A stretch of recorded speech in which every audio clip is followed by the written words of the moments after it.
பாவக்காய் முட்டை குழம்பு பண்ண போகிறோம்.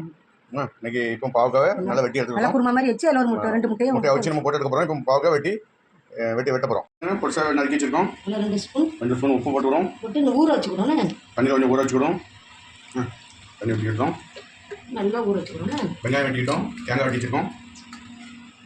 தால்சம் பண்ண போகிறோம். அது கொஞ்சம் எண்ணெய் ஊற்ற போகிறோம். எண்ணெய் ஊற்றிடுங்க. நாங்கள் நல்லெண்ணெய் ஊற்றுவோம். உங்களுக்கு என்ன வேணும் பிடிச்சிக்கோ ஊற்றுங்க. நல்ல கடலை எண்ணெய் கடுகு 2 வெங்காயம் அடிச்சுட்டு வெங்காயம் 2 கருவேப்பிலை. ஓகே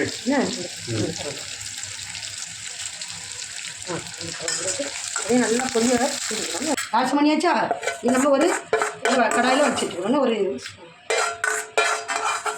ஊற வச்சுருக்கேன். நம்ம இந்த உப்பு ஊற வச்சுருக்கேன். வசக்கணும். அது எண்ணெய் விட்டு நம்ம இந்த பாவக்காய் வசக்க போகிறோம். நல்லா வசக்கலாம் கசக்கும். பாவக்காய் வசங்கிட்டு இருக்கு. நல்லா எண்ணெயிலே நல்லா வசங்க பார்த்துருங்க. இதெல்லாம் நம்ம அரைக்கிக்கு நம்ம ரெடி பண்ண போகிறோம். இது வந்து சின்ன சீரகம், பெரும் சீரகம், வறுத்து வச்சுருக்க மல்லி எல்லாமே வறுத்து வச்சு தான். வெங்காயம் வேறு தேங்காய் இவ்வளோத்தையும் அரைச்சிக்கிறோம். நல்லா அரைச்சி எடுத்துக்கிறோம். வச்சுட்டுமா நல்லா வசங்கிட்டு கொஞ்சம் தக்காளி பழத்தை உள்ளே போட்டு வசக்கணும். தக்காளி அதுக்கப்புறம் மிளகாய் போட்டு வசக்கணும்.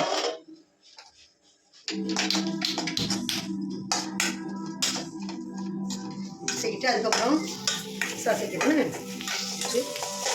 அதுக்கப்புறம் மசாலா பொடி அரைச்சி வச்சிருக்க மசாலா பொடின்னு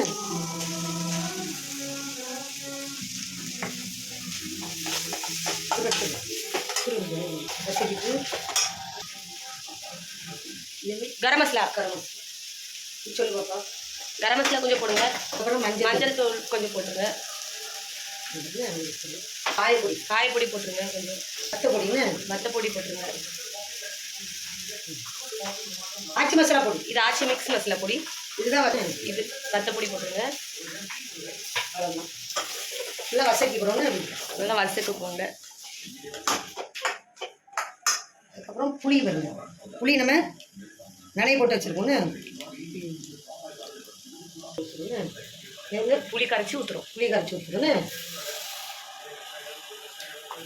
ஆனால் கிடையாது. 2 நாளைக்கு வச்சா கூட நல்லா கிடையாது. புளி தண்ணி கூட கொஞ்சம் ஊற்றுவோன்னு நம்ம எண்ணெய் கொஞ்சம் மூடி வேக வைப்போன்னு. இதெல்லாம் மசாலா வேக வைப்போம். ஒரு 1/4 மணி நேரம் வைப்போம். சரி, முட்டை குழம்பு ரெடி. சாரி, பாவக்காய் முட்டை குழம்பு ரெடி ஆகிட்டு இப்போ நம்ம உடச்சி வச்சுருக்க முட்டையை உள்ளே போடுறோம். ஓகேவா? இதுனா நம்ம அவிச்சு வச்சுருக்க முட்டையை அப்படி உள்ளே போடுறோம். ஓகேவா?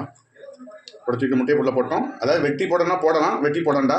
உங்களுக்கு பிடிச்சிருந்தா வெட்டி போடுங்க. வெட்டி போட்டோம்னா அதில் பாவக்காய் குழம்புல மிக்ஸ் ஆயிரும். இது அப்படியே வச்சு இன்னும் கொஞ்சம் வேக வைப்போம். ஓகேவா? இது ரொம்ப நேரம் வைக்கண்டா. ஒரு 5 நிமிஷம். முட்டை அதே நம்ம வேக வச்சிட்டோம். ஓகேவா? நல்லா வெந்துட்டு குழம்பு அப்படியே கொதிச்சு வருது. நல்லா கொதிச்சுட்டு குழம்பு எல்லாம் வெந்துட்டு. ஓகேவா? எப்படி நாங்கள் பண்ணிக்கணும்னு பார்த்துருங்க. அதெல்லாம் நம்ம தால்சம் பண்ணி வச்சுருக்கோம். பார்த்தீங்களா? ஒரு கிண்ணத்தில் நம்ம ஃபஸ்ட்லேயே தால்சம் பண்ணி வச்சுருந்தோம். அதையும் நம்ம உள்ளே கொட்டிக்கிட்டோம். ஓகே. தால்சத்தை நம்ம போட்டோம் பாருங்க. இப்போ எப்படி பாருங்கள். பாவக்காய் முட்டை குழம்பு. ஏன்னா பாவக்காய் நம்ம எண்ணெயிலே போட்டு நல்லா வசக்கிறனால பாவக்காய் கசப்பே இருக்காது. ஓகேவா? புளி சேர்த்துருக்கோம், எல்லாம் சேர்த்துருக்கோம். இதை நாங்கள் எப்படி பண்ணோமோ இதேமாதிரி நீங்கள் பண்ணி சாப்பிடுங்க. ரொம்ப அருமையாக இருக்கும். ஓகே. முட்டையை வந்து உள்ள வெட்டி போட்டுறாதுங்க. அவிச்சு உள்ளே போட்டு எடுத்துருங்க. பாவக்காய் முட்டை குழம்பு ரெடி. ஓகே. நீங்களும் இதேமாதிரி பண்ணி சாப்பிடுங்க. ரொம்ப அருமையாக இருக்கும். இந்த சேனலை பார்க்குறவங்க தயவு செய்து சப்ஸ்கிரைப் பண்ணுங்கள். தயவு செய்து கேட்கும். இந்த சேனல் சப்ஸ்கிரைப் பண்ணுற அந்த பெல் ஐக்கானை கொஞ்சம் அமுக்குங்க.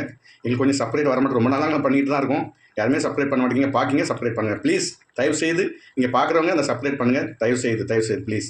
ஓகே. மீண்டும் அடுத்த வீடியோவில் சந்திப்போம். நன்றி, வணக்கம்.